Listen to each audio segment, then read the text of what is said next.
Bismillahirrahmanirrahim. Assalamualaikum warahmatullahi wabarakatuh. Innal hamdalillah nahmaduhu wa nasta'inuhu wa nastaghfiruh wa na'udzu billahi min shururi anfusina wa min sayyiati a'malina. May yahdihillahu fala mudhillalah wa may yudlil fala hadiyalah. Wa asyhadu an la ilaha illallah wahdahu la syarikalah wa asyhadu anna Muhammadan abduhu wa rasuluh. Allahumma salli ala nabiyyina Muhammad wa ala alihi wa man tabi'ahum bi ihsan ila yaumiddin. Allahumma inna nas'aluka ilman nafi'a wa rizqan thayyiba wa amalan mutaqabbala. Puji syukur kita panjatkan kepada Allah, salawat serta salam semoga tercurah pada junjungan kita Nabi Agung, Nabi yang mulia, Nabi kita Muhammad sallallahu alaihi wasallam. Baik ibu-ibu sekalian yang semoga Allah Subhanahu wa taala rahmati dan berkahi, pada kesempatan pagi ini di tanggal 15 Ramadan 1444 Hijriah kita sudah sampai di pertengahan bulan Ramadan. Walhamdulillah, separuh dari bulan yang penuh berkah ini telah kita lewati dan kita akan menempuh lagi separuh yang berikutnya. Di antara sunnah, dan ini menjadi pendapat dari ulama Syafi'iyah, bahwa ketika sudah masuk di separuh dari bulan Ramadan, sejak malam ke-15 itu disunahkan untuk membaca kunut witir, sebagaimana Nabi SAW pernah mengajarkan kepada Al-Hasan bin Ali bin Abi Thalib bahwa ketika itu Nabi ajarkan kunut saat witir kepada beliau. Hadisnya sahih, yaitu diajarkan Allahumma hdini fiman hadait wa afini fiman afait wa tawallani fiman tawallait wa barik li fima a'tait wa qini syarra ma qadait fa innaka taqdi wa la yuqda alaik wa innahu la yadhillu man walait wa la ya'izzu man adaita barakta rabbana wa ta'alait. Hadis ini diriwayatkan oleh Abu Dawud, An-Nasa'i, Tirmidzi, dan Syekh Albani mengatakan bahwasanya hadis ini sahih. Dan dalam mazhab Syafi'i, kunut witir tadi setelah pertengahan Ramadan itu termasuk dalam sunnah ab'ad. Sunnah ab'ad itu perkara yang dinilai sunnah yang utama, bagian dari sunnah, mirip-mirip dengan wajib tapi tidak sampai wajib. Jika sunnah ab'ad ini ditinggalkan, maka disunahkan untuk melakukan sujud sahwi. Sunnah ab'ad ini ditinggalkan, maka disunahkan untuk melakukan sujud sahwi. Nah, itu terkait dengan masuk di pertengahan bulan Ramadan. Dan tema kita untuk pagi ini insyaallah kita akan bahas tentang ibadah yang terkait dengan badan maupun yang terkait dengan harta. Nanti insyaallah kita akan bahas satu persatu, terutama ibadah yang kita lakukan setelah separuh Ramadan ini sampai Ramadan nantinya berakhir. Baik ibu-ibu yang dirahmati oleh Allah Subhanahu wa taala, yang pertama ibadah yang kita lakukan adalah terkait dengan badan, yaitu menghidupkan 10 hari terakhir dari bulan Ramadan. Menghidupkan 10 hari terakhir dari bulan Ramadan. Disebutkan dalam hadis bahwasanya Nabi SAW itu mengencangkan sarungnya, dia tinggalkan hubungan intim dengan istrinya, kemudian beliau membangunkan keluarganya di 10 hari terakhir untuk menghidupkan 10 malam tersebut, menghidupkan 10 hari terakhir dari bulan Ramadan. Dan yang disunahkan yang kedua adalah kaitannya dengan nomor 1, yaitu melakukan iktikaf.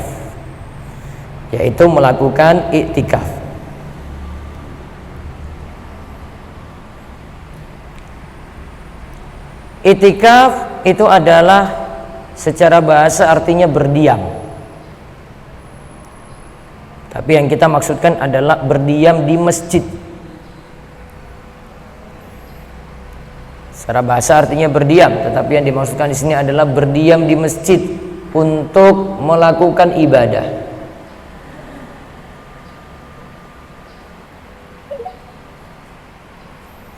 Berdiam yang dimaksud adalah di wilayah masjid selama masjid tersebut ada sholat 5 waktu. Kita kadang nyebut dengan masjid jami', kadang kita nyebut dengan masjid saja, atau bahkan ada musola yang cuma tidak ada sholat Jumat saja, itu sudah boleh untuk melakukan itikaf kalau memang ada sholat 5 waktu di situ. Kemudian itikaf ini Nabi SAW melakukan di 10 hari terakhir. Bahkan sepeninggal Nabi SAW, istri-istri Nabi SAW juga melakukan iktikaf. Berarti iktikaf itu dibolehkan dilakukan oleh laki-laki, begitu juga perempuan, para wanita muslimah juga disunahkan untuk melakukan iktikaf. Allah Subhanahu wa taala katakan tentang iktikaf ini, wala tubashiruhunna wa antum akifuna fil masajid. Janganlah kalian mencumbu istri kalian sedangkan kalian itu sedang beriktikaf di dalam masjid. Boleh jadi ada yang sudah niatan iktikaf 10 hari, kemudian dia sengaja keluar untuk tunaikan hajat dia, lalu dia nyambi untuk datangi istrinya di rumahnya, kemudian dia balik lagi ke masjid. Maka ini suatu yang dilarang dan niat iktikafnya itu menjadi batal. Ya, niat iktikafnya itu menjadi batal walaupun hubungan intim tadi itu dilakukan di malam hari. Maka dia butuh untuk niat yang baru ketika itu. Dan perlu dipahami oleh ibu-ibu sekalian, iktikaf itu hukumnya sunnah. Walaupun ada iktikaf yang wajib. Iktikaf itu hukumnya sunnah walaupun ada iktikaf yang wajib. Kapan iktikaf menjadi wajib? Jika iktikaf tadi diniatkan dalam bentuk nazar. Maka suatu yang sunnah menjadi wajib.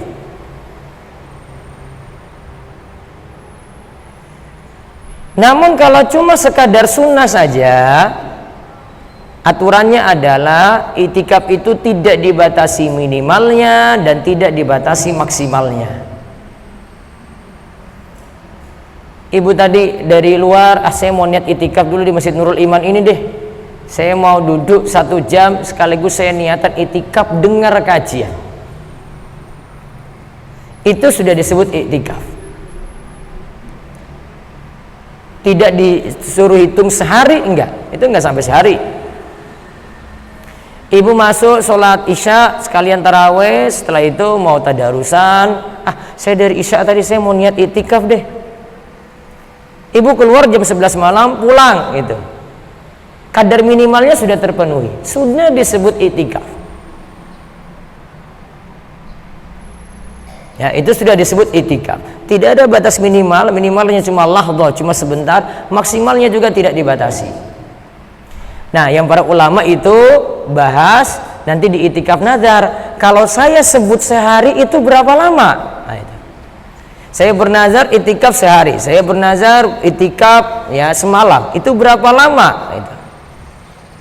Kalau dia sebut saya iktikaf sehari, ya berarti tergantung niatnya tadi. Niatmu sehari itu bagaimana? Kalau seharinya pagi dan malam, berarti 1 hari full nggak keluar-keluar. Nah, karena nazar. Maka karena itikafnya nazar ini 24 jam dia tidak keluar-keluar dari masjid kecuali ada hajat, mau ke toilet atau mau beli makan di luar sana karena mungkin di sini sahur tidak ada gitu ya, dia beli makan gitu, nggak masalah. Itu baru para ulama bahas waktunya. Tapi kalau itikaf yang sunnah tadi itu mutlak, bebas. Tidak ada batasan minimal, tidak ada batasan maksimal. Ustadz, paginya saya kerja, malamnya baru saya itikaf, boleh. Ustadz, malamnya saya jualan, paginya baru saya itikaf, boleh. Itu tidak ada masalah. Nah, di buku ini saya jelaskan, ada di buku Ramadan bersama keluarga, batasannya untuk itikaf itu nanti kita lihat pembatal-pembatalnya saja. Ya, kita lihat ada yang dimaksud dengan pembatal iktikaf. Bagaimana iktikaf itu bisa batal? Ada di halaman 59.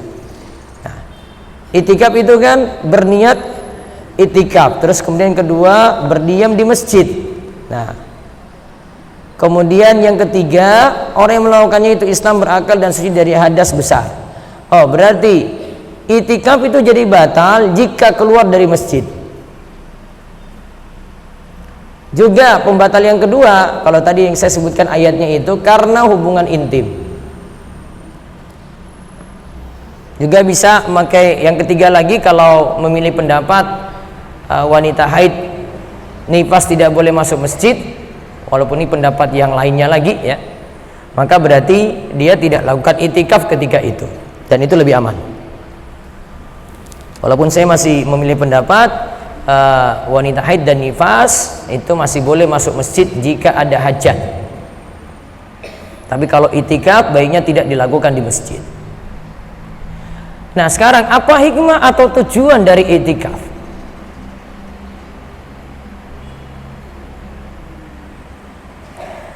Tujuan atau hikmah dari itikaf adalah untuk mendapatkan Lailatul Qadar. Itu pertama. Karena orang kalau di masjidnya lama, terus pas 10 hari terakhir itu bertepatan dengan Lailatul Qadar dan dia malam harinya itu ada di situ terus, berarti dia punya kemungkinan besar untuk mendapatkan Lailatul Qadar. Terus yang kedua, untuk fokus dalam ibadah. Ya, untuk fokus dalam ibadah. Supaya bisa fokus. Berarti dia tinggalkan urusan dunia, dia tinggalkan banyak ngobrol, ya, dia fokus untuk ibadahnya. Walaupun dia sama-sama itikaf ya, jadi nggak ngobrol-ngobrol lama gitu, seperlunya saja. Bukan pindah tempat ibu-ibu. Jadi di rumah ngerumpi, di masjid juga ya ketemu teman lama lagi ngerumpi lagi gitu. Itu namanya pindah tempat aja, itu pindah majelis aja ibu-ibu. Nggak ada fungsinya itikaf. Ya, di masjid masih sibuk main HP lagi, sama aja dia cuma pindah tempat aja. Ya, kalau bawa kasur ke masjid ya cuma pindah kasur aja berarti Bu. Ya, gak ada fungsinya lagi itikaf itu. Itikaf itu untuk fokus dalam ibadah, tinggalkan urusan-urusan dunia. Makanya seperti kata Imam Al-Ghazali di dalam kitabnya Ihya Ulumuddin, orang berpuasa itu ada 3 tingkatan. Nanti yang itikaf nanti masuk yang ketiga ini. Orang berpuasa itu ada 3 tingkatan. Yang pertama tingkatan paling rendah, tingkatannya orang awam, yaitu cuma puasa saja. Dia tinggalkan pembatal saja. Maksiat masih jalan, ngegosip masih jalan, ngerumpi masih jalan, rasani orang masih jalan, jelek-jelekan orang masih jalan. Itu tingkatan yang pertama. Jadi dia cuma tahu saya nggak makan, nggak minum, nggak hubungan intim, sudah. Itu tingkatan orang awam. Tingkatan yang kedua yang lebih sempurna lagi adalah meninggalkan pembatal sekaligus meninggalkan maksiat. Lisannya dijaga, pendengarannya dijaga, penglihatannya dijaga. Mau ngejek orang mikir-mikir, mau kasih komentar di media sosial mikir-mikir lagi. Oh, saya puasa nih. Itu lebih sempurna daripada yang pertama. Nah, sekarang yang tingkatan yang ketiga, kata Imam Al-Ghazali adalah tingkatannya itu dia tinggalkan pembatal, dia tinggalkan maksiat, dan dia fokus ibadah, meninggalkan urusan dunia. Dia fokus ibadah, kemudian tinggalkan urusan dunia. Nah, poin ketiga ini, tingkatan ketiga ini paling tinggi dan paling mungkin dilakukan kalau orang melakukan itikaf. Maka hal yang tidak manfaat dia tinggalkan karena fokus di masjid. Kalau paling aman Bu, biar nggak pulang-pulang, cari masjid yang jauh gitu, pelosok sekalian gitu loh, desa. Nah, kalau orang Jogja saya bilang itu, wes ke Gunung Kidul aja Bu. Sinyal ora ono Bu. Nah, enak dah. Mati lampu sekalian nggak ada sinyal, aman itu. Mau WA siapa coba? Sinyalnya nggak ada. Cari ATM sulit. Gak mungkin dia mikir-mikir belanja lagi, Bu. Ya. Apa adanya dia bawa itu, bekalnya apa adanya. Itu lebih fokus lagi. Nah, itu kaitannya dengan fokus dalam itikaf tadi. Kenapa disuruh itikaf? Intinya itu untuk fokus dalam ibadah. Maka Nabi SAW itu sendirikan waktu pada 10 hari terakhir. Walaupun ingat ya, 10 tadi bukan wajib. Saya ini bukan lagi membatalkan orang itikaf, bukan. Karena pernah saya ngomong kayak gini, akhirnya saya ngomong ke jamaah itikaf ini. Hei jamaah itikaf, nggak wajib itu 10 hari. Boleh kamu itikaf sebentar saja. Awalnya itu masjid penuh ini jamaah itikaf ini. Saya pergi, sebagian pulang pamit tiba-tiba itu. Ustaz, saya pamit lagi, ini pamit lagi. Saya bahas masalah fikih, tapi kenapa kalian nggak jalankan 10 hari tadi? Oh, niatannya 10 hari kok. Gara-gara saya sampaikan fikih tadi, akhirnya dia milih yang gampang-gampang aja. Ya sudah, kalau niatannya 10 hari ya jangan pergi-pergi. Kalau sudah punya tekad untuk fokus ibadah 10 hari tadi, ya fokus di situ. Kecuali kalau tadi punya urusan, ya malam saya bisa itikaf Ustadz, pagi baru saya kerja lagi karena urusan keluarga atau masuk kantor. Nah, itu sah-sah saja. Nah, sudah terkait dengan itikaf tadi, nah nyambung ke Lailatul Qadar. Berarti yang ketiga amalannya adalah raih Lailatul Qadar. Ibu-ibu sekalian, Lailatul Qadar itu pengertiannya macam-macam. Di antara pengertiannya adalah Lailatul Qadar malam kemuliaan. Kemudian pengertian yang lainnya lagi adalah malam penetapan takdir. Kenapa disebut malam penetapan takdir? Karena dalam setahun itu ada takdir yang ditetapkan pada malam Lailatul Qadar. Tidak ada istilahnya takdir harian, ada takdir tahunan, ada takdir di Lauhul Mahfuz. Nah, ini takdir tahunannya ditetapkan di malam Lailatul Qadar. Juga malam Lailatul Qadar disebut demikian karena malam tersebut penuh sesak dengan malaikat. Karena kan dalam ayat disebutkan tanazzalul malaikatu warruhu fiha biizni rabbihim. Pada malam itu malaikat itu turun, begitu juga ar-ruh. Ar-ruh yaitu Jibril bi amri rabbihim, untuk menetapkan perintah biizni rabbihim, untuk menetapkan dengan izin Rabbnya. Itu tadi untuk urusan-urusan di dunia tadi, diantaranya untuk menetapkan takdir. Nah, maka keadaan saat malam Lailatul Qadar karena malaikat turun, maka keadaannya penuh ketenangan. Ya, keadaannya itu penuh ketenangan. Sehingga diantara ciri-ciri malam Lailatul Qadar, malamnya penuh ketenangan.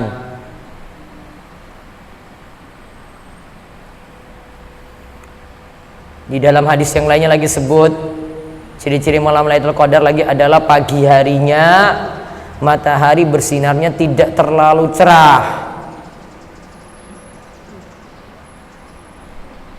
Ingat, sudah pagi, Bu.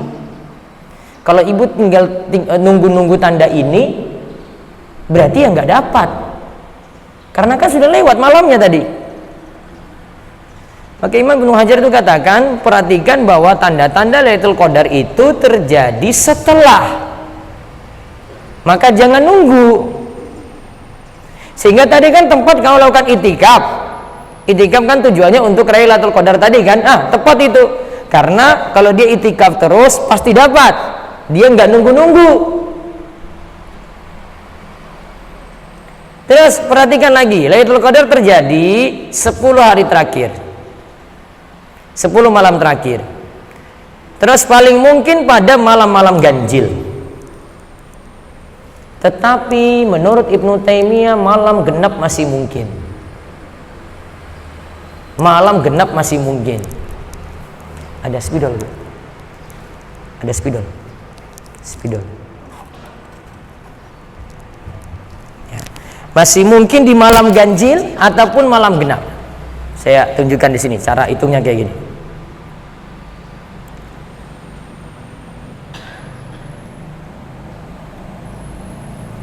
Kita hitung dari 10 malam terakhir ya, dari malam 21 ya.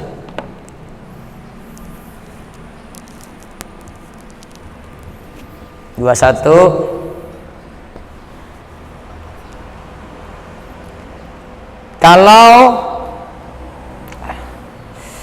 sekarang itu Ramadan itu Bu, sudah bisa dihitung dengan pasti.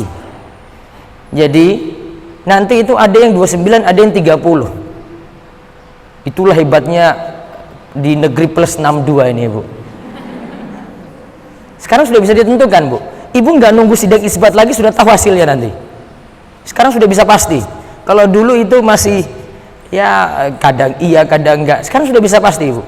Besok pokoknya hari rayanya Jumat atau Sabtu, itu aja. Wis rampung Bu. Pemerintah Sabtu pasti itu. Sidang isbat itu cuma formalitas saja. Sudah saya bocorkan ini Bu. 22, 23. Saya pakai 29 hari dulu ya. Nah, kalau jumlah malamnya itu 29. Ya, coba lihat. Malam ganjil mau dihitung dari depan tetap ganjil, mau dari belakang juga ganjil. 21 dari depan sini ya, 21. Terus 23, 25, 27, 29. Saya hitung dari belakang lagi. Satu malam tersisa 29. Satu malam tersisa iya 29. 3 malam tersisa 27, 5 malam tersisa 25, ya kan? 7 malam tersisa 23, ya kan?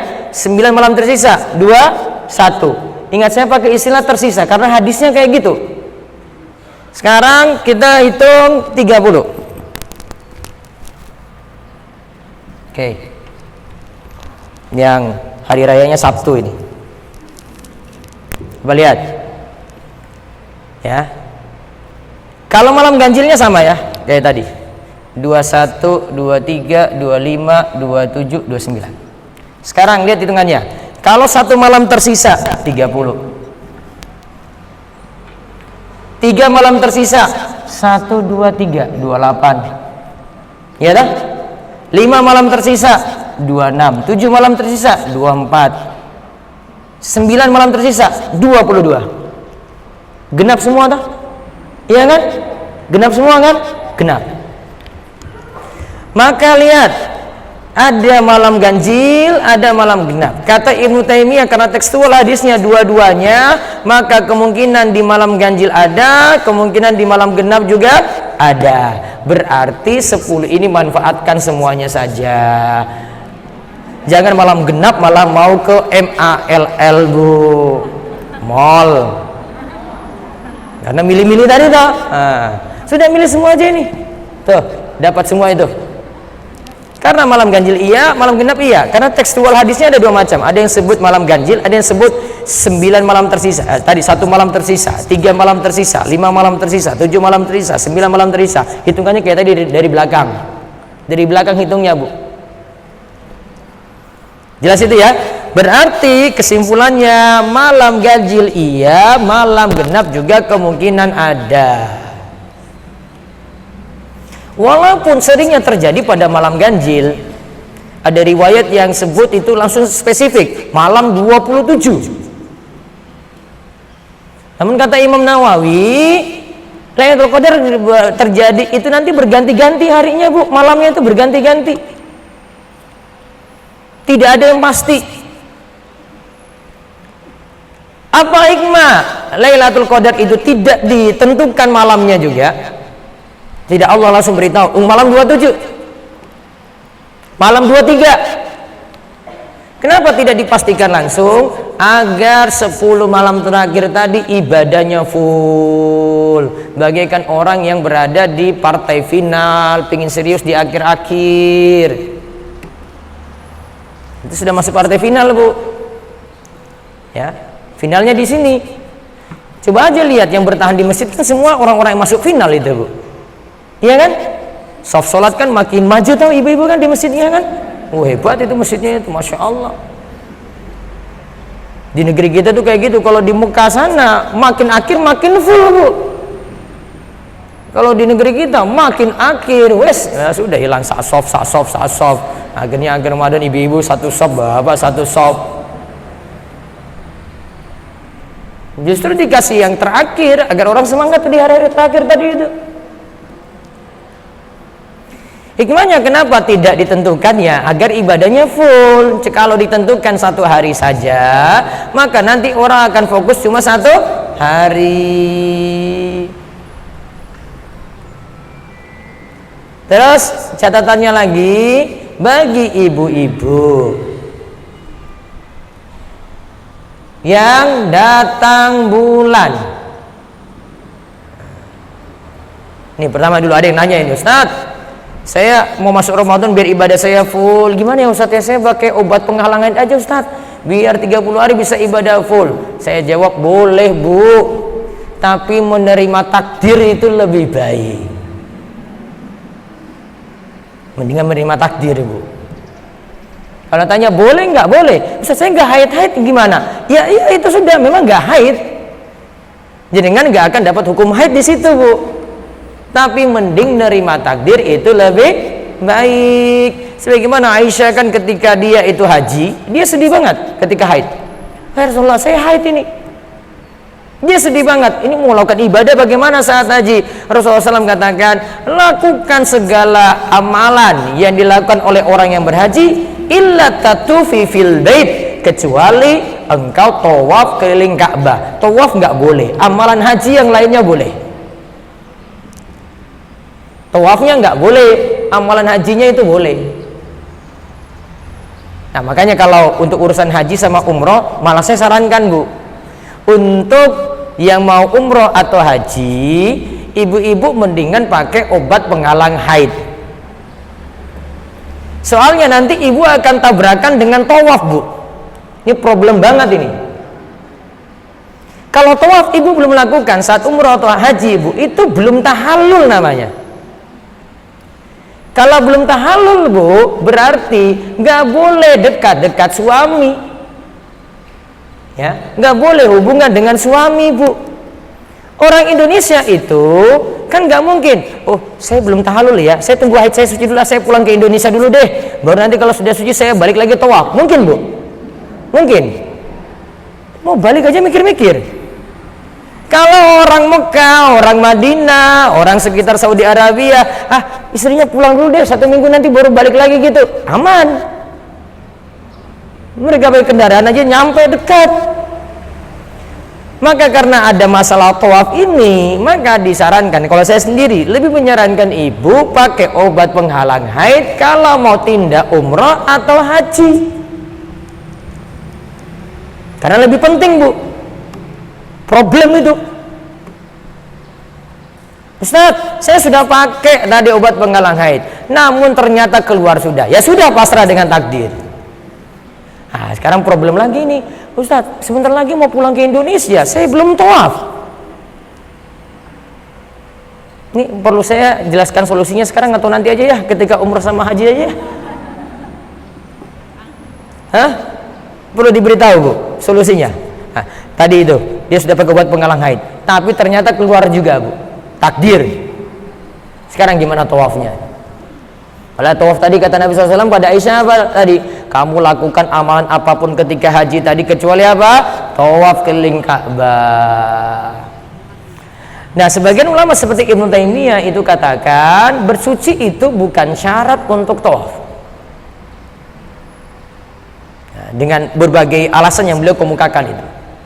Dan ini juga dianut oleh Syekh Muhammad bin Shalih Al-Utsaimin. Jadi solusinya adalah kalau sudah mepet pulang ya, ini cukup kalau mepet pulang aja. Kalau nggak mepet pulang nunggu dulu sampai suci Bu. Tapi kalau mepet pulang mau ke tanah air, berarti nanti tetap bisa lakukan tawaf, tapi berwudu saja terlebih dahulu. Dalam keadaan seperti itu. Kalau sa'i tidak disyaratkan harus suci. Sa'i itu dalam keadaan tidak wudu itu sah. Namun kalau tawaf harus dalam keadaan bersuci. Nah, kita pakai pendapat yang kedua dari Ibnu Taimiyah tadi, ya ini bukan syarat, sehingga cukup wudhu saja, lalu lakukan tawaf selesai, kemudian lakukan sa'i, ya setelah itu dianggap tahallul setelah potong rambut. Itu kalau yang punya problem di tanah suci. Baik, balik tadi ke masalah Lailatul Qadar. Untuk ibu-ibu yang dapati Lailatul Qadar atau 10 hari terakhir dalam keadaan haid, masih bisa lakukan ibadah lain. Yang tidak boleh dilakukan apa ibadahnya? Puasa, sholat. Ya. Kalau saya sendiri memilih yang masih boleh ibu lakukan, satu, baca Quran selama tidak menyentuh mushaf secara langsung. Selama tidak menyentuh mushaf secara langsung. Solusinya, satu, pakai Al-Quran terjemahan. Dua, pakai Al-Quran di HP. Ya, pakai Al-Quran di HP. Atau solusi yang ketiga, pegang Al-Quran yang versi bahasa Arab tapi dengan kain. Repot kan? Nah, mendingan dua tadi yang pertama. Terus yang masih bisa dilakukan lagi, Bu, doa. Yang kedua, yang bisa dilakukan lagi, zikir. Doa nanti tolong perbanyak bacaan Allahumma innaka afun tuhibbul afwa fa'fu anni. Perbanyak itu terus. Nabi SAW ajarkan pada Aisyah itu kalau ketemu dengan Lailatul Qadar. Zikir bebas. Bisa lagi yang keempat, manfaatkan sedekah. Kata Imam Zainuddin Al-Malibari di dalam Fathul Mu'in, dianjurkan sedekah di bulan Ramadan, lebih-lebih lagi di 10 hari terakhir karena ada Lailatul Qadar. Berarti kalau dikatakan demikian, pahalanya lebih besar di 10 hari terakhir. Ini kalau ibu nggak sedekah sekarang, mau sedekah yang lebih bagus, Pak, akhir-akhir aja, Bu. Saya mau tunda-tunda gimana, Ustaz? Nggak apa-apa. Tapi kalau zakat nanti saya bahas. Ini belum. Zakat nggak bisa nunda-nunda, Bu. Zakat ada aturannya lagi. Baik. Sudah sampai di pembahasan Lailatul Qadar tadi. Intinya siapapun dapati malam. Ingat ya, malam. Malam tahu ya, malam ya. Dari maghrib, Bu. Ibu dapati malam dari misalnya dari jam 6 ya, maghribnya, sampai jam 4 subuh. Waktu ini didapati, bukan nanti ditentukan satu waktu tertentu, Bu. Ya, seluruh malam ini dari maghrib sampai subuh dapati, dan itu bertepatan dengan Lailatul Qadar, berarti sudah menghidupkan malam Lailatul Qadar. Ustaz, saya nggak boleh tidur ya? Boleh saja. Bahkan kata Imam Syafi'i, siapa yang melakukan sholat isya dan sholat subuh bertepatan dengan Lailatul Qadar, dia sudah disebut menghidupkan Lailatul Qadar. Tapi kalau dia mau hidupkan malam itu nggak tidur sampai subuh, boleh, lebih besar pahalanya. Karena makana aksaru fi'lan kana aksaru fadlan. Yang lebih banyak aktivitas tentu lebih besar pahalanya. Kan aktivitasnya lebih banyak. Tapi kalau jenengan tanya, Ustaz jam berapa Lailatul Qadar? Itu tadi dari maghrib sampai apa? Subuh, hatta matla'il fajr. Hatta matla'il fajr. Nah, itu waktunya itu. Panjang. Jadi kalau dapati waktu kapanpun jenengan ibadah antara maghrib sampai subuh, berarti sudah dikatakan menghidupkan Lailatul Qadar. Baik, itu ibadah kaitannya dengan badan, itu di separuh terakhir Ramadan. Berikutnya kaitannya dengan harta. Kaitannya dengan harta ini kalau di bulan Ramadan kita lihat beberapa hal yang nanti kaitannya dengan harta, Bu.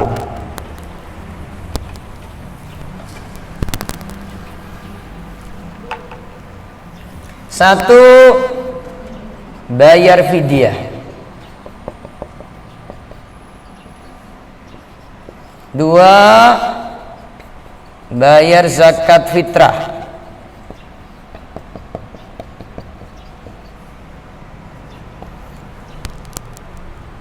Tiga, kalau yang tiga ini karena kebiasaan orang Indonesia, bukan karena secara syar'i harus dibayar di bulan Ramadan. Nanti akan saya jelaskan. Membayar zakat mal.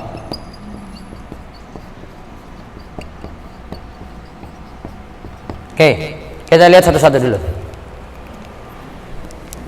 Sekarang fidyah.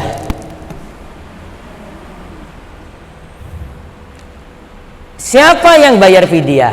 Nah, ini kita lihat dulu siapa yang bayar fidyah. Fidyah itu pilihan ketika tidak bisa puasa. Karena di masa awal Islam puasa itu diwajibkan. Nanti jenengan lihat di Al-Baqarah 184. Ya, di situ disebutkan, setelah menyebutkan tentang kewajiban puasa di ayat 183, lalu ayat 184 itu disebutkan wa 'alal ladzina yutiqunahu fidyatun ta'amu miskin. Bagi yang tidak kuat untuk puasa, maka silakan dia memberikan fidyah, memberi makan kepada orang miskin. Awalnya puasa itu pilihan, Bu. Boleh puasa, boleh fidyah. Tapi Allah katakan di dalam Al-Baqarah 184, wa antasumu khairul lakum. Kalau kamu milih puasa itu lebih baik untukmu. Padahal tadi pilihan nih. Yang mau puasa silakan, yang mau fidyah silakan. Namun kalau memilih di antara keduanya, puasa itu lebih afdal. Nah, kemudian di ayat 185 dari Al-Baqarah disebutkan faman syahida minkumus syahra falyasum. Siapa yang menyaksikan awal bulan dengan ru'yatul hilal, maka hendaklah dia berpuasa. Maka pilihan fidyah cuma beralih kepada orang sepuh saja dan yang sakitnya tidak kunjung sembuh. Maka dari kesimpulan Al-Baqarah 184 185, fidyah itu ditujukan untuk orang yang tidak bisa berpuasa secara permanen. Orang yang tidak bisa berpuasa secara permanen.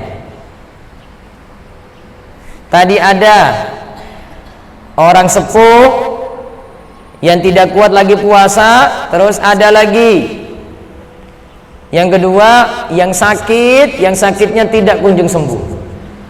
Sudah divonis dokter, kamu nggak mungkin lagi kuat puasa, atau secara fisiknya dia tidak kuat lagi puasa. Tapi ingat, Bu, namun kalau pikirannya sudah tidak waras lagi, sudah tidak bisa berpikir, tidak berakal lagi, alias kesadarannya hilang, Bu. Dia misalnya maaf stroke, terus nggak bisa berpikir lagi puasa. Atau mungkin ada yang sudah sepuh, suruh puasa jam dari subuh, jam 12 buka. Dia bilang enggak, ini sudah jam buka ini. Ya, ini sudah jam buka nih. Dia omongin marah-marah dia. Berarti memang nggak punya kesadaran untuk puasa. Orang yang ini puasanya gugur, fidyahnya gugur, nggak ada kewajiban. Karena kesadaran sudah hilang, Bu. Terus yang tadi fidyah gimana? Orangnya itu secara fisik saja yang tidak kuat, tapi masih bisa berpikir. Ada kan kayak gitu ya? Disuruh puasa sudah nggak kuat lagi, tapi kalau suruh jalan bisa. Puasa nggak kuat lagi, Bu. Beda. Ini tidak kuat puasa secara fisik namanya, Bu. Maka nanti bayar fidyah. Sekarang lihat cara bayarnya. Fidyah dengan dua pilihan. Satu hari 1 mud beras. 1 mud sama dengan 6 ons. Pilihan yang kedua, 1 hari tidak puasa sama dengan 1 nasi bungkus, gitu ya. 1 nasi bungkus. Ingat, semuanya hanya sekali makan saja yang dipikirkan, karena kita bahas kadar wajib. Karena tidak setiap orang itu makan sehari 3 kali, Bu. Betul nggak? Lihat yang pertama, 1 hari 1 mud. 1 mud berapa di situ? 6 ons. Tinggal dikalikan. Kalau 30 hari tidak puasa, bayar berarti 30 kali 1 mud sama dengan 30 mud. Berarti 30 kali 6 ons, 18 kilo. Jelas itu ya. Terus yang kedua, 1 hari tidak puasa, keluarkan 1 bungkus makanan. Berarti kalau 30 hari tidak puasa, 30 bungkus makanan. Ingat, sudah lengkap dengan lauk pauknya. Ustadz, standar berasnya bagaimana? Bukan standar yang ibu makan. Pakai standar biasa saja ibu-ibu. Ustadz, saya biasanya beras merah, beras hitam. Nah, ibu kasih ke orang miskin mau makan? Belum tentu. Ibu dikasih, wah ini beras apa ini? Maka pakai beras standar, Bu. Ustadz, makannya juga gimana nih? Yang biasanya makan? Enggak juga. Makanan yang standar, yang wajar. Sekarang waktu bayarnya. Yang tidak boleh bayarnya sebelum Ramadan. Sebelum masuk 1 Ramadan, Bu, sudah diputuskan. Oh, Simba itu nggak bisa puasa lagi. Sudah, bayarkan videonya saja, langsung lunas. Oh, nggak boleh. Karena belum kena kewajiban. Kan belum masuk Ramadan. Belum jalani puasa kan? Belum. Yang boleh adalah, lihat, 2 cara. Bisa hari ini bayar untuk puasa hari ini. Paling cepat bayarnya malam. Ini Kemis, malam Kemisnya bayarkan untuk puasa hari ini. Itu paling cepat ya. Atau pilihan yang kedua, dirapel nanti di akhir bulan untuk 1 bulan tadi. Dirapel langsung, sudah fidyah 30 hari. Terus berikan fidyah ini kepada orang miskin. Ustadz, saya boleh beri fidyah ini untuk makanan buka puasa enggak? Boleh, tapi yang buka puasa cuma orang miskin. Ustadz, saya kasih ke masjid yang ada anak-anak kos-kosan. Wah, ada anak kos-kosan yang motornya aja, ibu kalah motornya dengan dia kok. Ibu kasih ke dia. Nggak bisa, cari orang miskin. Siapa itu miskin? Miskin itu punya standar. Miskin itu tidak bisa memenuhi kebutuhan pokok. Kebutuhan pokoknya ada 10, sampai 10 ini nggak bisa. Dia bisa dipenuhi maksimal 9. Saat anaknya itu nggak bisa dibayarkan uang sekolah itu. Masih ada tunggakan uang sekolah beberapa bulan. Kayak gini contohnya. Walaupun dia punya motor, walaupun punya yang lain. Ada karena terlilit utang, Bu. Penampilan iya, namun utangnya banyak. Orang kayak gini bisa kategori miskin, Bu. Maka kaya juga itu punya standar, Bu. Nanti kita lihat di zakat mal, kaya itu ada standarnya. Bukan lihat dari penampilan, Bu. Baik, itu tentang fidyah. Sekarang zakat fitrah.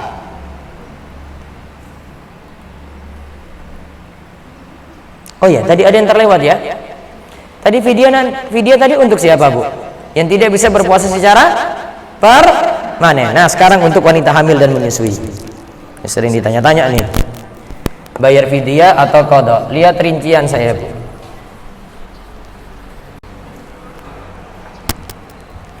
Ini qada. Ini tabel ya.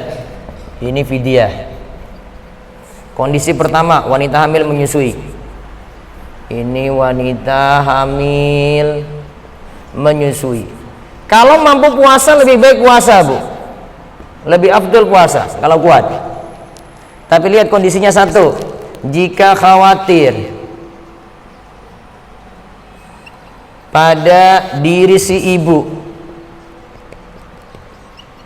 maka kewajibannya qada, tidak ada fidyah.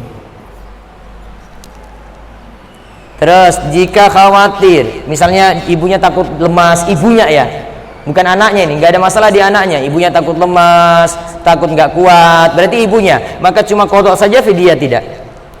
Terus kalau khawatir pada bayinya, maka qada iya, fidyah iya. Terus yang ketiga, jika khawatir pada ibu dan bayi sekaligus, maka yang dimenangkan adalah ibunya. Berarti cuma qadha saja, fidyah tidak. Sekarang yang keempat, jika berat untuk mengqadha karena saking banyaknya kesundulan terus, paham itu. Ya, tahun pertama hamil, tahun kedua nyusui, tahun ketiga kesundulan hamil, tahun keempat nyusui, tahun kelima hamil meneh, tahun keenam nyusui, tahun ketujuh hamil lagi. Saking banyaknya itu, Bu, maka qadha enggak kuat, cukup fidyah saja.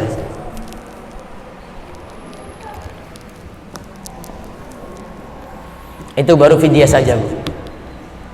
Maka jika masih kuat qadha, mendingan qadha.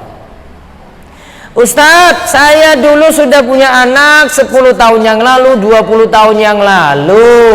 Dulu saya cuma bayar fidyah, Ustadz, nggak bayar qadha. Yang berlalu sudahlah berlalu. Wes rampung, Bu. Kan saya nggak mungkin bilang lagi besok kalau punya anak lagi. Tua, Bu, nggak punya anak lagi, ya sudah. Sudah, fidyah sudah sah, Bu, nggak usah mikir qadha lagi. Ya, rinciannya kayak gini. Sudah? Itu untuk fidyah tadi. Baik, sekarang zakat fitrah. Zakat fitrah. Zakat fitrah ini mudah banget ya. Zakat fitrah itu kan itu namanya zakat badan, Bu. Ingat ya, zakat fitrah itu disebut zakat badan, zakatul abdan. Dia tidak ada kaitannya dengan harta, Bu, namun kaitannya dengan orang. Selama orang itu hidup, ya hidup, dan dia bertemu dengan malam takbiran, bertemu dengan tenggelamnya matahari pada malam Idul Fitri. Dia bertemu dengan tenggelamnya matahari pada malam Idul Fitri. Misalnya kalau lebarannya Sabtu, berarti pas Jumat sore tenggelam matahari, dia masih hidup ketika itu, maka wajib bayar zakat fitrah. Saat dia meninggal 2 jam sebelum tenggelamnya matahari tadi, tidak wajib bayar zakat fitrah karena tidak ketemu dengan tenggelamnya matahari pada malam Idul Fitri. Nah, zakat fitrah, ingat tadi, itu zakat abdan, zakat badan, maka per orang. Nanti kepala keluarga, suami, nanggung istrinya dan anak-anaknya. Kalau punya pembantu, dia bisa bayarkan juga untuk pembantunya. Masing-masing berapa? Masing-masing 1 sok. Kalau di tekstual hadis itu sok, Bu, nggak pakai kilo. Nah, 1 sok di sini, ini nanti ada perhitungannya lagi. Ada ulama yang katakan sama dengan 2,1 kilo. Ada yang nanti katakan 2,5 kilo. Ada yang katakan 3 kilo. Maka kebiasaan kita bayar 2,5 kilo sudah sah. Enggak mesti 3 kilo, Bu. Dan jangan salah-salahkan 2,5 kilo. Nanti sebentar lagi akan muncul postingan di internet nanti itu, Bu. 3 kilo yang paling benar, 2,5 salah. Siapa yang bilang? Oh, Nabi nggak pakai standar kilo, nggak pakai Nabi itu. Nabi pakai standar 1 sok. 1 sok itu disamakan dengan nanti pakai gandum, dengan kurma. Makanya kilogramnya nanti beda-beda. Kan masa jenisnya berbeda. Mau isi beras full ya, full 1 wadah itu. Kalau mau isi kurma nanti beda lagi loh, Bu. Kalau di kilo kan nanti beda kan? Itu karena masa jenisnya beda.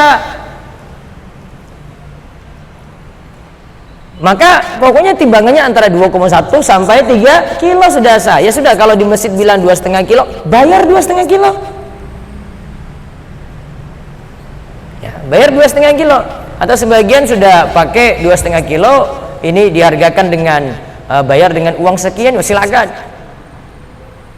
Tapi kalau mau cari aman, ya bisa dengan timbangan tadi, dengan beras gitu ya. Berasnya sekarang beras apa? Nah, nanti mau jawab, oh beras yang kita makan. Gak usah pakai beras yang ibu makan. Kayak video tadi itu loh yang saya sebut. Beras apa, Bu? Beras standar. Bukan nanti ibu makan beras yang per kilonya 20.000 nanti keluarin itu. Orang miskin belum tentu makan, Bu. Itu ya, standarnya beras biasa saja, yang normal, yang wajar.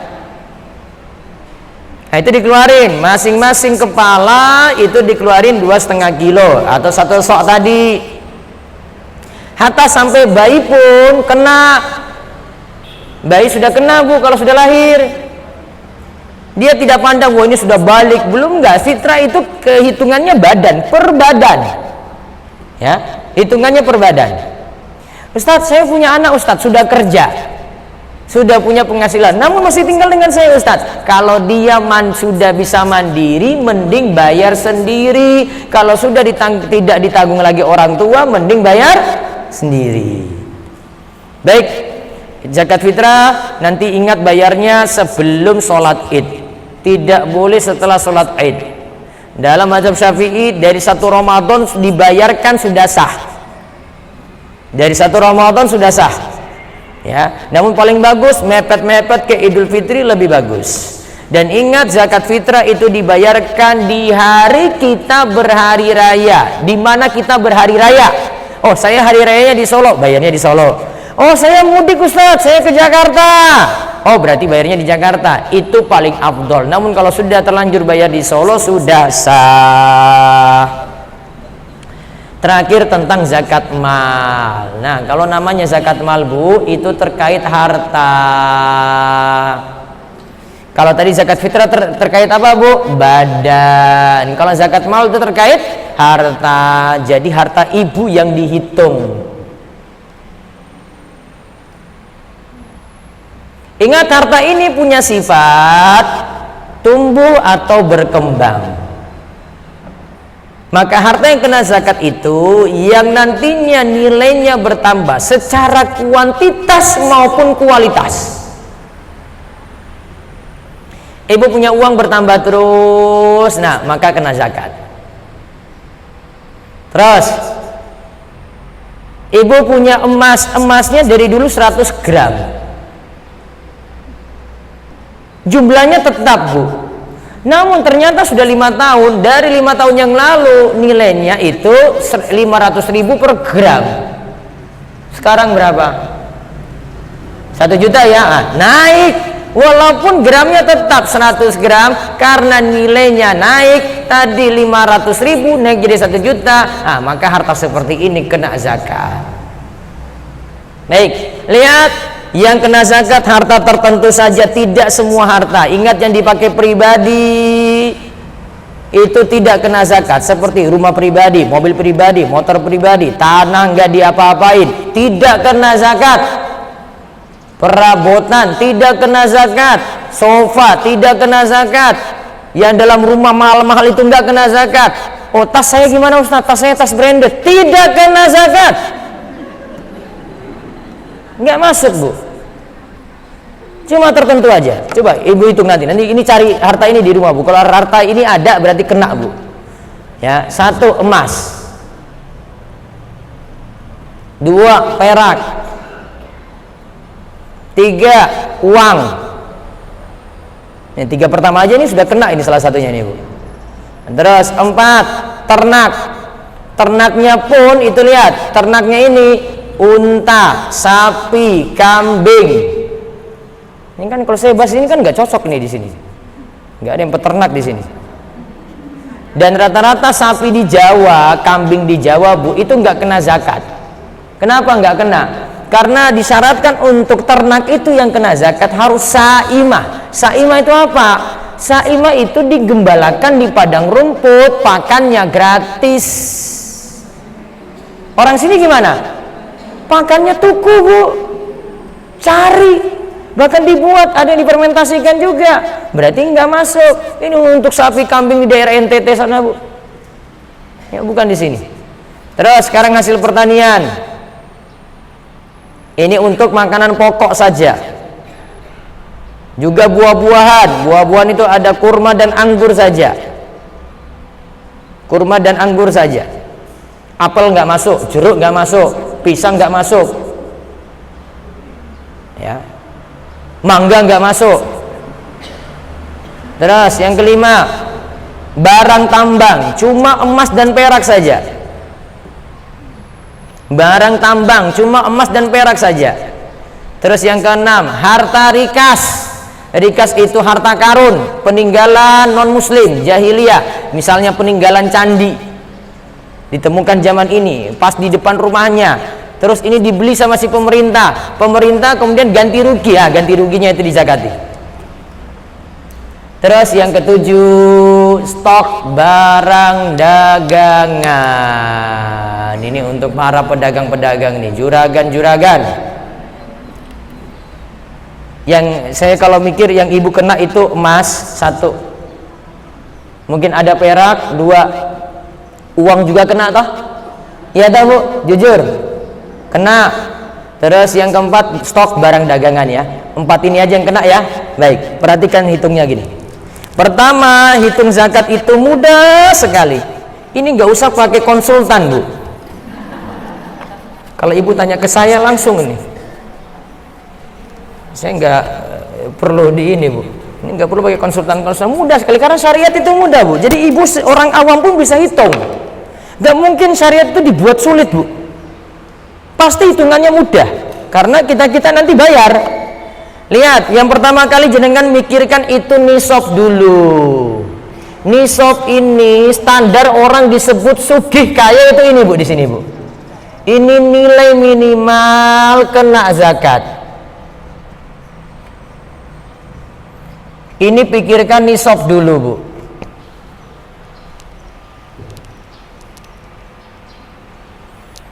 Nisab dulu ya. Taib. Terus yang kedua dipikirkan lagi waktu bayarnya. Ketika nisab sudah tercapai loh. Nisab belum tercapai berarti belum disebut kaya Bu. Ya, nanti kita akan lihat standarnya. Ini waktu bayar zakat. Kita nanti pakai hitungan haul. 1 tahun Hijriah.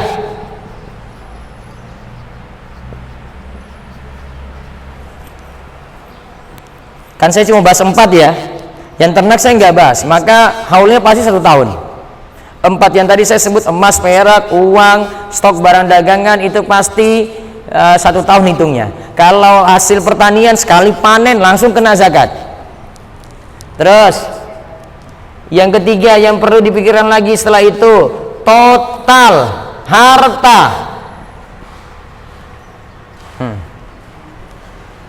Kalau stok barang dagangan berarti stok barang dagangan.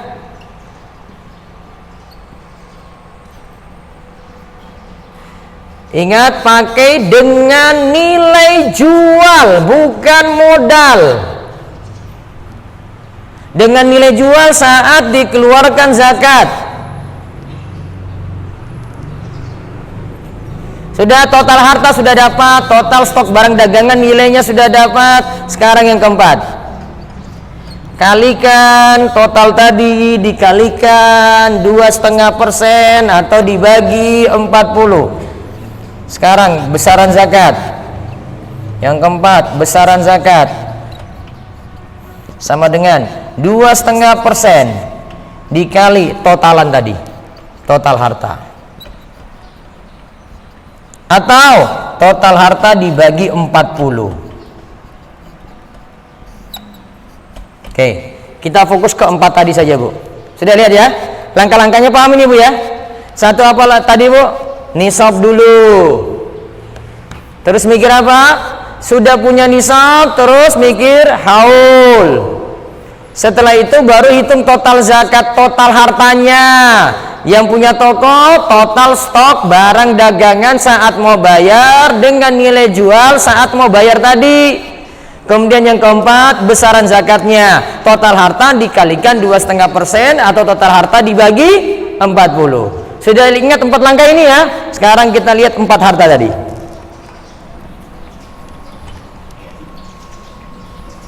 Apa tadi Bu? Emas. Lihat di sini, saya sebutkan hartanya. Terus ini nisabnya. Terus ini bayarnya, waktu bayar.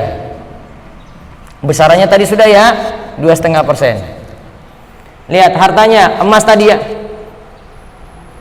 Emas itu nisabnya 20 dinar. Sama dengan 85 gram emas murni. Coba dirupiahkan jadi berapa Bu? Dirupiahkan jadi berapa? Tadi harga emas berapa Bu? Berapa Bu? 1 juta aja ya. Berarti 85 juta ini ya. 85 juta. Bayarnya pakai haul 1 tahun hijriah. Oke. Terus lihat perak.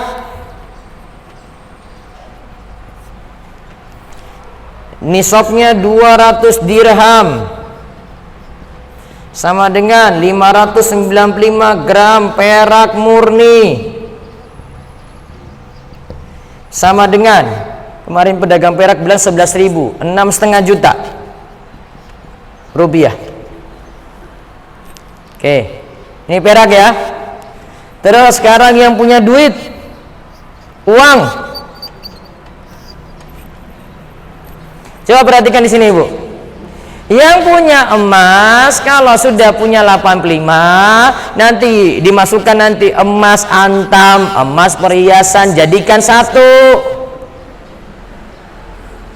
Kalau jenisnya berbeda kan sama-sama emas, maka di total saja nilainya. Kalau nilainya totalnya sudah 85 juta, kena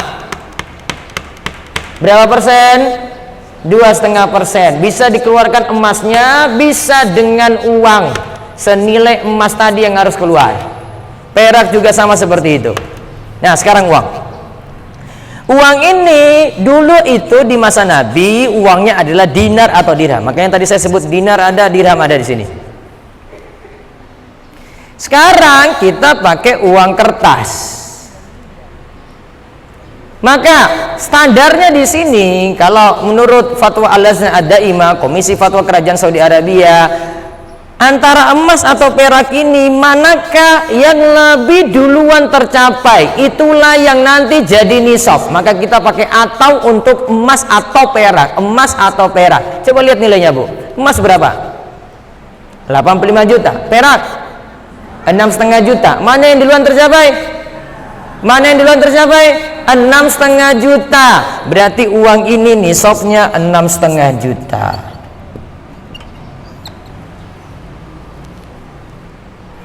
Ini nunggu haul 1 tahun hijriah. Terus ini juga nunggu haul 1 tahun hijriah. Catat dulu Bu, nanti saya kasih tahu cara hitung haulnya. Terus yang terakhir stok barang dagangan. Stok barang dagangan. Nilainya ditotalkan tadi kan? Stok barang dagangan nilainya ditotal. Lihat nisabnya apa? Sama seperti uang tadi. Mana yang duluan tercapai antara emas atau perak? Antara dua ini mana yang duluan tercapai? Itu yang kena nanti untuk nisabnya. Berarti mana yang paling rendah Bu? 6,5 juta. Maka di sini nisabnya barang dagangan 6,5 juta. Bu, pakai stok. Kalau barangnya nggak dijual nggak usah dihitung Bu. Saat saya punya kos-kosan, kan kamarnya nggak dijual. Ustaz saya punya mobil rental, mobilnya kan nggak dijual, iya kan? Ustaz saya punya rumah kontrakan, rumahnya kan nggak dijual. Berarti penghasilannya Bu, nanti masuk zakat uang aja. Ini haulnya juga sama. Jika tokonya sudah operasi 1 tahun, tiap tahun nanti kena zakat. Baik. Sekarang yang terakhir tentang haulnya ini. Lihat haul. Hartanya di atas nisab dulu ya, nisab. Nisab uang tadi berapa?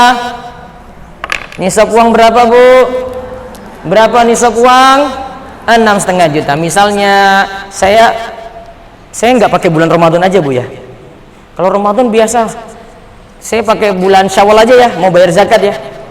Ini saya dapat uang di bulan Syawal 1443 Hijriah 10 juta.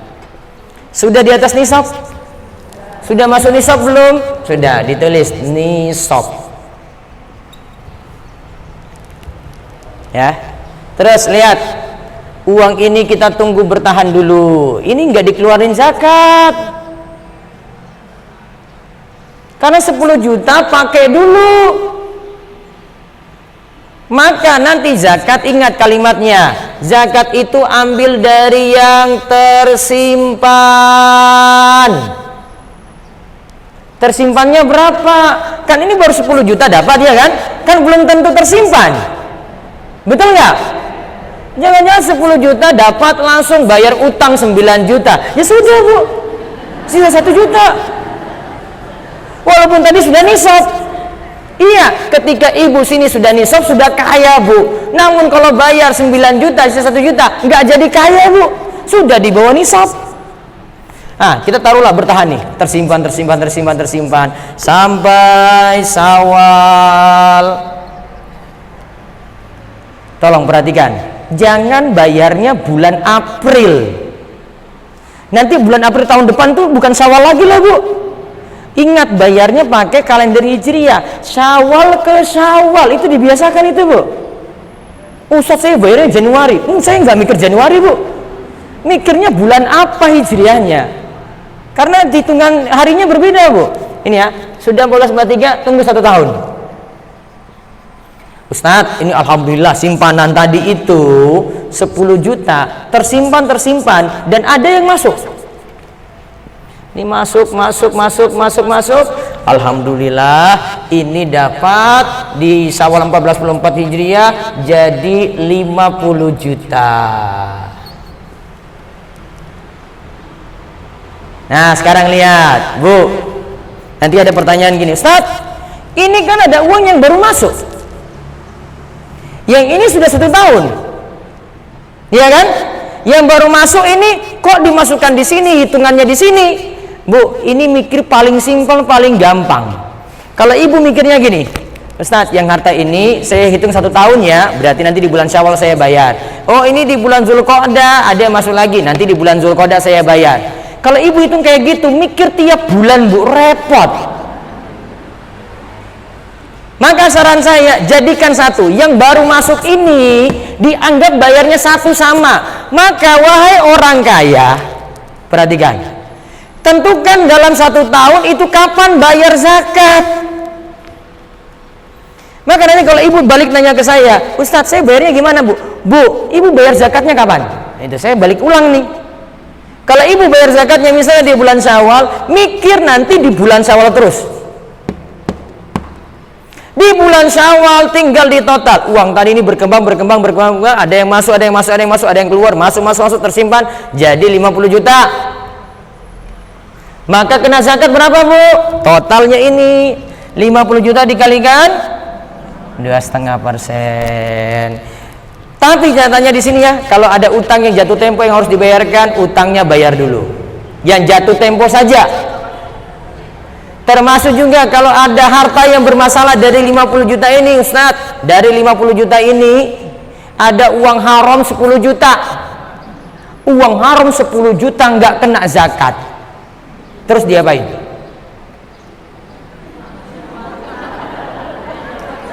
Nggak kena zakat, Bu. Diapain? Dikeluarkan 10 juta, nggak usah hitung 2,5%. Maka nanti dikurangi 50 juta kurang 10 juta, berarti cuma 40 juta yang kena zakat. 10 juta kasih ke fasilitas umum 100%. Jelas ini? Lihat, uang yang baru masuk dijadikan satu di sini. Ustadz, saya mau bayar zakat itu tanggal 10 Syawal. Tapi ada THR, masuk tanggal 25 Ramadan. Berarti 15 hari, ya lah. 15 hari THR ini dimasukkan ke sini. Ustadz, THR-nya langsung habis. Ya sudah. Habis lah. Karena mau bayar tanggal 10, masuk di sini, ini besar nih Bu. Ternyata mau tanggal 10 habis. Sudah, nggak usah mikir. Mikir yang tersimpan di tanggal 10 Syawal itu berapa. Maka zakat, sekali lagi Ibu ingat, tersimpan. Kalau tidak tersimpan, nggak usah mikir zakat. Ada yang tanya gini, Ustaz, ini 10 juta. 2 bulan bertahan, zakatnya di sini, maaf, uangnya tadi di sini jadi 2 juta karena terpakai. Berarti sudah di bawah nisab, nggak jadi kaya. Nanti naik lagi sampai nisab 6,5 juta tadi, naik lagi. Nah, bulan itu dipakai untuk haul. Awalnya itu bertahan lagi, dari situ ditunggu bertahan sampai 1 tahun. Baru nanti sudah 1 tahun dihitung zakatnya lagi 2,5%. Gitu ya. Baik, itu saja yang kita bahas untuk pagi ini. Semoga jadi ilmu yang manfaat. Silakan jika ada pertanyaan.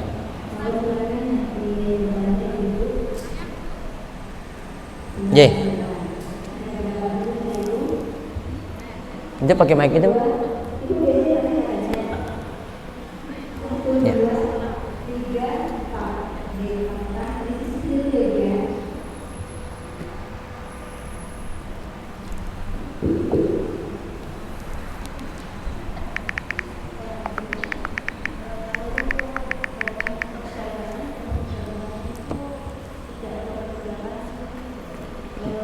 Tidak ada apa, Bu?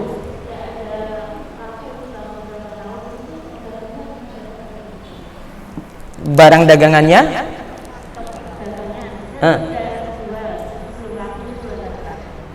Iya, ini stok, masih jadi stok kan? Iya. Ada stok tapi tidak diniatkan untuk dijual.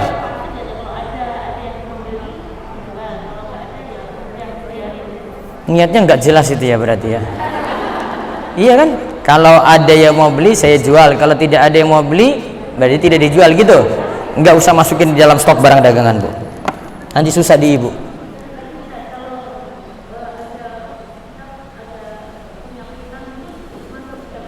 Piutangnya bisa balik atau tidak? Betapa banyak piutang itu yang nggak balik-balik. Iya kan?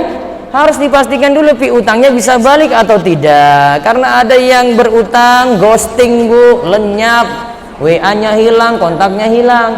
Pastikan dulu utang ini bisa balik atau tidak. Kalau bisa balik berarti masukin dalam hitungan zakat. Kalau tidak bisa balik nggak usah masukkan hitungan. Gitu. Ya. Ibu-ibu, duit arisan yang jenengan sudah setor kena zakat atau tidak? Belum dapat arisannya ini, Ibu. Hah? Kena zakat atau tidak? Arisan itu apa sih bentuknya, Ibu-ibu? Utang dan piutang, iya kan? Kalau belum dapat, berarti kan kita punya piutang yang nanti akan balik toh. Kalau sudah dapat, berarti saya nyicil kan? Bayar lagi kan? Maka untuk piutang yang nanti pasti akan balik, baiknya jenengan masukkan dalam hitungan zakat. Arisan itu masuk, Bu. Ya, siapa lagi? Bentar, Bu. Mana lagi? Ya. Waalaikumsalam warahmatullahi wabarakatuh.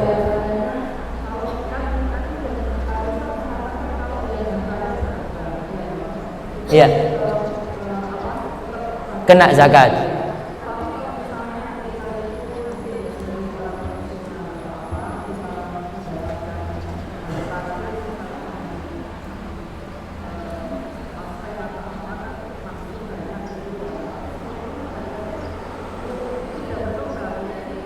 Tapi ada yang tersimpan nggak di atas 6,5 juta?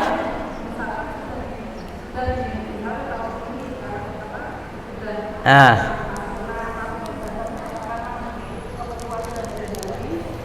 selama masih tersimpan 6,5 juta ke atas maka kena zakat, Bu. Kalau sudah di bawah 6,5 juta baru tidak kena zakat lagi.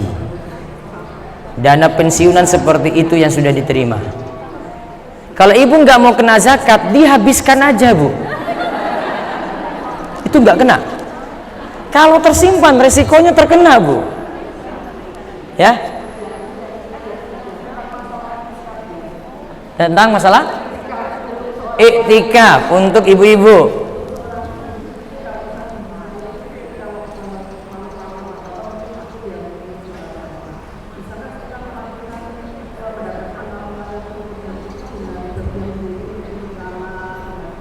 Bisa, Lailatul Qadar itu tidak mesti carinya di masjid, Bu. Di kamar pun bisa. Tapi lebih afdal di masjid, Bu, sambil itikaf, karena itikaf cuma boleh di masjid saja.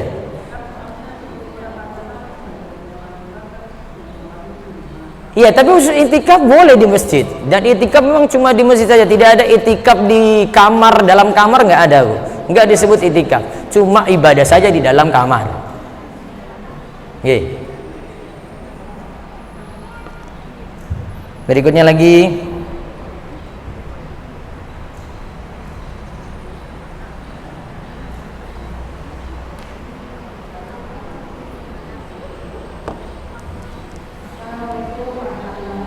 Waalaikumsalam warahmatullahi wabarakatuh.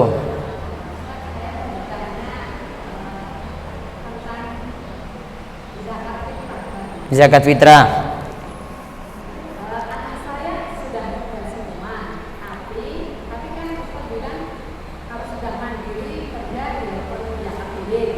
Iya.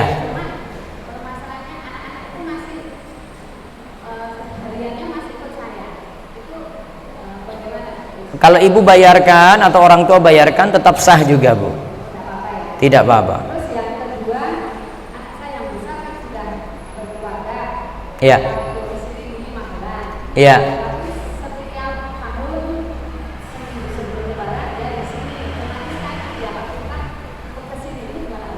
Iya. Zakat fitrah itu di mana dia dapat Idul Fitri, bagusnya bayar di situ. Ya, sah.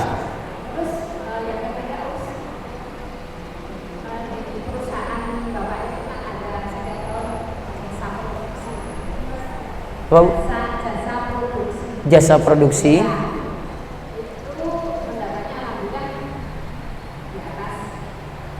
Nisab tadi.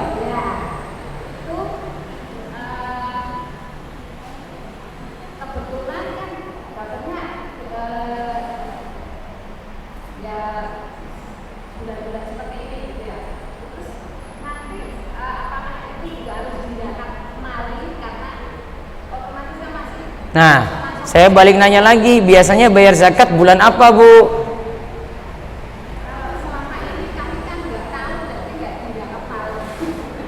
Ada kebiasaan bayar zakat nggak? Zakat mal. Ibu punya kebiasaan bayar zakat mal nggak? Sudah memenuhi nisab belum? Nah, kalau ada yang sudah memenuhi nisab, berarti kalau sekarang baru dapat di atas nisab, Bu. Sekarang misalnya baru dapat di atas nisab, dapat 10 juta sekarang ini ya. Tidak langsung dikeluarkan, Bu. Namun nunggu setahun. Boten, nanti nunggu setahun dulu, Bu. Dapatnya sekarang. Iya, ibu disuruh pakai dulu. Kalau dipakai kok habis ya sudah.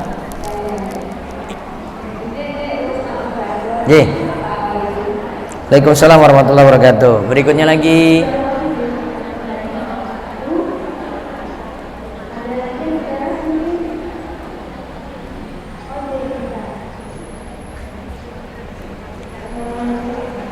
Waalaikumsalam warahmatullahi wabarakatuh.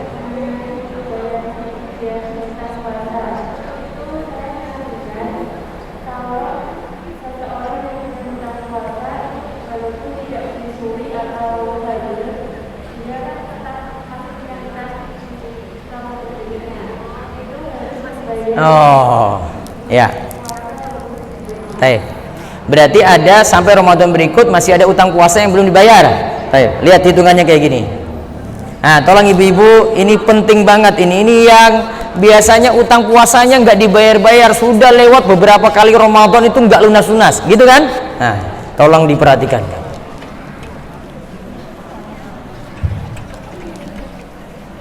Misalnya saat Ramadan tahun pertama ini dia punya utang 7 hari, qadha 7 hari. Ingat, batasannya adalah sampai Ramadan kedua harus bayar. Ya, batasannya sampai Ramadan kedua harus bayar. Qadha 7 hari ini diusahakan ini waktunya panjang sekali loh, setahun ini, Bu. Ya, ini setahun 11 bulan nih. Ini sudah lunas. Nah, yang masalah adalah ketika tidak ada uzur. Ingat, tidak ada uzur. Yang kita bahas tidak ada uzur. Dia masih mampu bayar kok nggak bayar-bayar. Ternyata sampai Ramadan yang kedua belum bayar. Maka kewajibannya qadha 7 hari. Plus fidyah untuk 7 hari. Ingat, plus fidyah untuk 7 hari. Ternyata lupa lagi, nggak bayar-bayar sampai Ramadan ketiga. Ini pas kelas 1 SMP, ini kelas 2 SMP, ini kelas 3 SMP. Sampai sini nggak dibayar juga, maka dia punya kewajiban qadha-nya tetap 7 hari. Fidyahnya bertambah. Fidyahnya jadi double lagi, Bu. Plus fidyah 7 tambah 7 berapa? 14 hari. Ternyata belum lunas juga sampai kelas 1 SMA. Ini belum lunas, Bu. Maka qadha-nya tetap. Qadha berapa hari? 7 hari. Plus fidyahnya tambah 7 lagi berarti, Bu. Berapa? Fidyah 21 hari. Dan seterusnya, Bu. Ingat, ini baru di Ramadan yang satu ini. Kan di sini ada utang puasa lagi toh. Toh di sini ada utang puasa lagi toh. Sini ada utang puasa lagi toh. Dihitung dewe-dewe, Bu. Urusan elu bukan urusan gua, Bu, ini. Itu bisa bertonton loh itu, Bu. Karena tiap tahun ada utang ini, masalahnya. Hitung sendiri, Bu, bukan saya pusing juga mikirnya. Saya cuma kasih tahu satu kali aja gitu, Bu, yang Ramadan 1 itu utang di Ramadan 1 belum dibayar sampai Ramadan 2. Paham? Paham ini ya? Jadi qadha-nya tetap, yang bertambah apa? Fidyahnya. Dihitung dari kelas 1 SMP itu sudah lunas atau belum? Ini cara hitungnya kayak gini nih.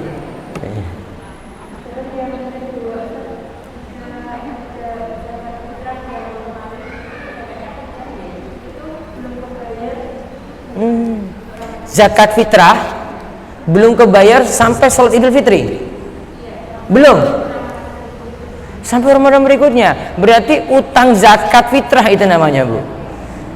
Jadinya sedekah biasa, wajib ditunaikan karena itu haknya orang miskin. Tidak ada denda kayak ini, nggak ada. Cukup cari saja orang miskin, kasih zakat fitrah yang dulu belum dibayar. Ya, cukup, Bu, masih ada? Mana, Bu? Oh, nggih. Waalaikumsalam warahmatullahi wabarakatuh.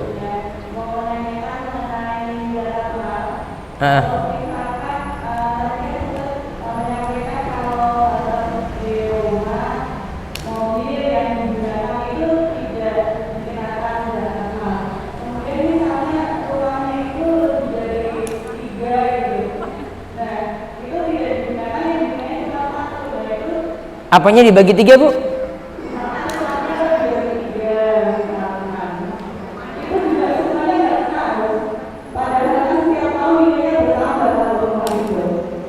Yang dibagi 3 tadi apa, Bu? Kurang jelas.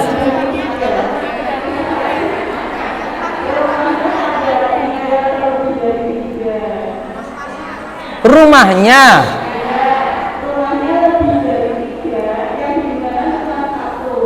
Terus yang ditanyakan, ada zakatnya enggak untuk rumah tadi? Rumahnya mau 1000 pun Bu, kalau cuma pakai pribadi nggak kena zakat. Iya, saya nggak mikir itu Bu. Enggak kena, kecuali rumahnya itu sudah dipasang plang, ini dijual, hubungi kami di sini, ya itu. Mau rumahnya 10 kek, nggak mikir Bu 10 itu. Itu tidak disebut berkembang Bu. Berkembangnya ketika kapan? Ketika rumah tadi itu diniatkan dijual, nah itu.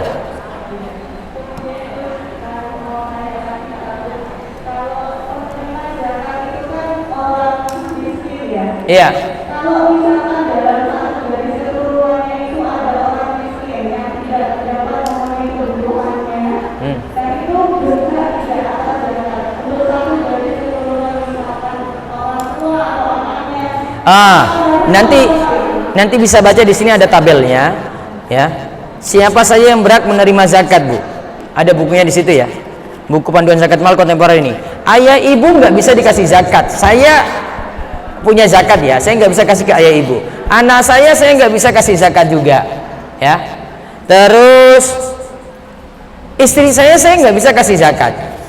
Yang tidak saya tanggung nafkah, baru nanti saya kasih zakat. Saya punya paman saya nggak nanggung nafkahnya kan, maka paman saya boleh saya kasih zakat dari saya untuk dia. Jadi pikirnya paling mudah adalah orang yang tidak kita tanggung zakatnya, tanggung nafkahnya, boleh kita kasih zakat. Berarti, lihat, istrinya kaya, suaminya miskin. Boleh nggak istri kasih zakat ke suami? Istrinya kaya, suaminya miskin. Boleh nggak istri kasih zakat ke suami Bu? Ibu nggak percaya kalau ada istrinya yang kaya terus suaminya miskin? Itu ada di zaman Nabi. Ibnu Mas'ud itu biasa saja, dia istrinya itu kaya, dia mau keluarkan zakat, Ibnu Mas'ud cegat. Kamu kemana? Saya mau keluarkan zakat. Zakatmu itu saya lebih berat menerimanya daripada orang lain. Istrinya kaget. Oh, saya nggak percaya. Saya tanya Rasulullah. Rasulullah jawab, iya boleh. Si suami tadi dapat zakat dari istrinya karena istri itu tidak wajib menafkahi suami. Beda dengan suami wajib menafkahi istri. Gitu. Jelas? Oke. Nanti ada di buku ini ya.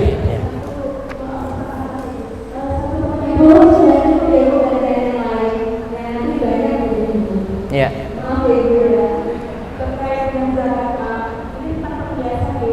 Ya. Pakai nisab emas.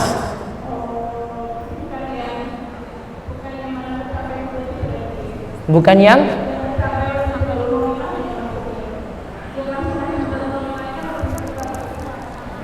bukan pakai 6,5 juta. Pakai emas yang 85 gram tadi. Iya. Atau senilai 85 gram emas. Iya. Iya. Tetap kena. Di sini saya sarankan di buku ini, ya, pendapat yang lebih hati-hati, perhiasan emas baiknya dikeluarkan zakatnya saja, karena sebagian ulama wajibkan.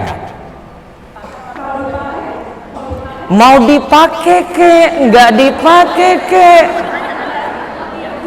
berarti tersimpan kan?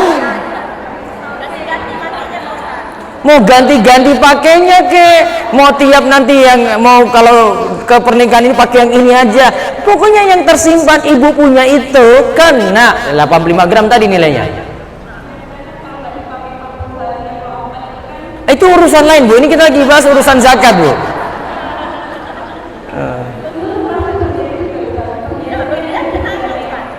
Perhiasan yang pure emas saja, berliannya nggak kena. Sebagian ulama itu katakan kecuali berliannya berlebihan, baiknya dikenakan zakat saja. Ada di sini saya sebut, saya baca ya.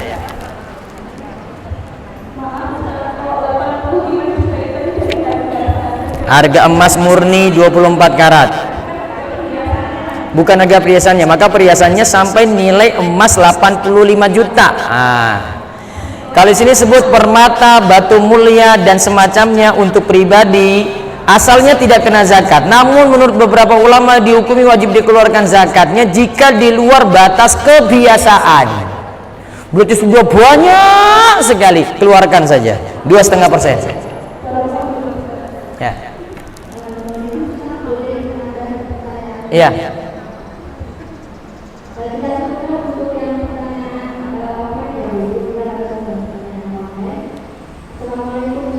Waalaikumsalam warahmatullahi wabarakatuh.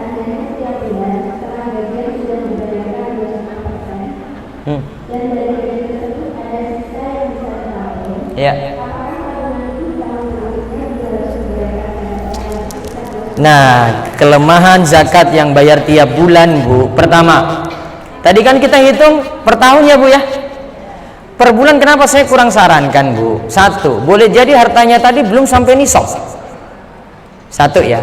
Terus yang kedua, ada yang punya pemikiran dikira kalau sudah bayar zakat, zakatnya itu karena penghasilan tadi yang masuk, dikira simpanan nggak kena. Yang lebih pantas untuk kena justru simpanan, Bu. Misalnya orang punya gaji 10 juta. Ini gaji.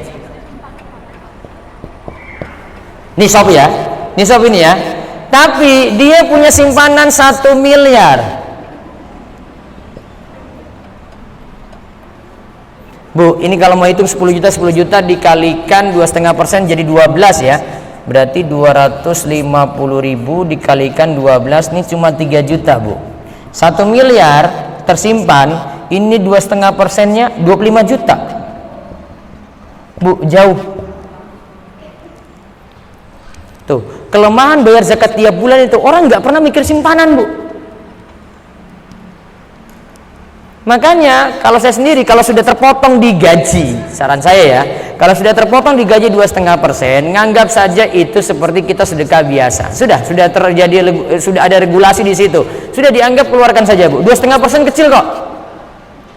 Nanti jenengan mikir lagi untuk simpanan. Ya, mikir lagi untuk simpanan. Yang tersimpan di tabungan, di rekening itu berapa? Itu dikeluarkan zakat 2,5%.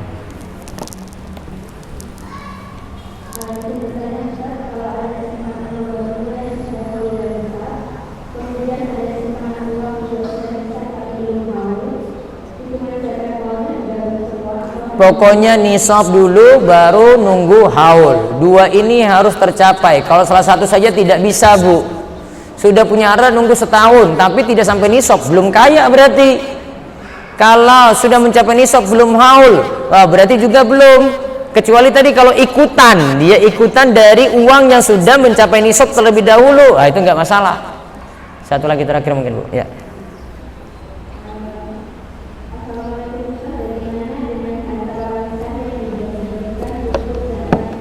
Harta warisan jika sudah dibagi baru kena. Kalau belum dibagi-bagi maka belum kena, Bu. Jadi dipegang dulu.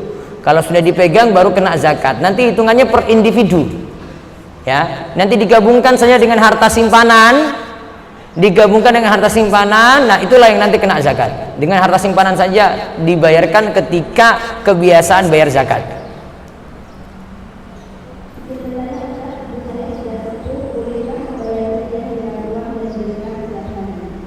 Kalau saran saya dengan makanan saja, Bu, karena jalani tekstual ayat Al-Baqarah 184 lebih aman, Bu.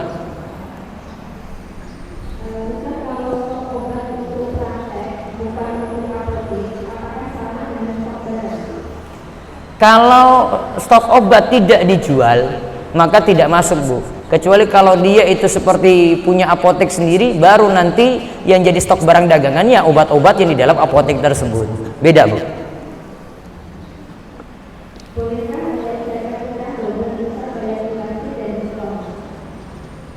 Boleh-boleh saja. Berarti bayarnya double, Bu. Wajibnya 1 kali. Yang kedua berarti sunnah, Bu, tidak wajib.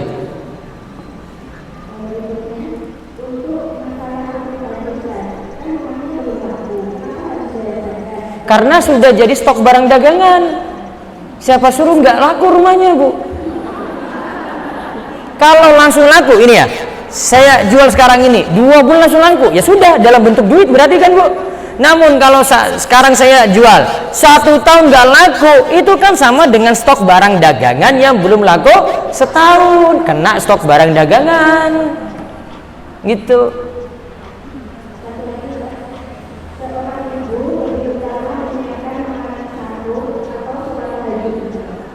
Mana yang lebih wajib Bu?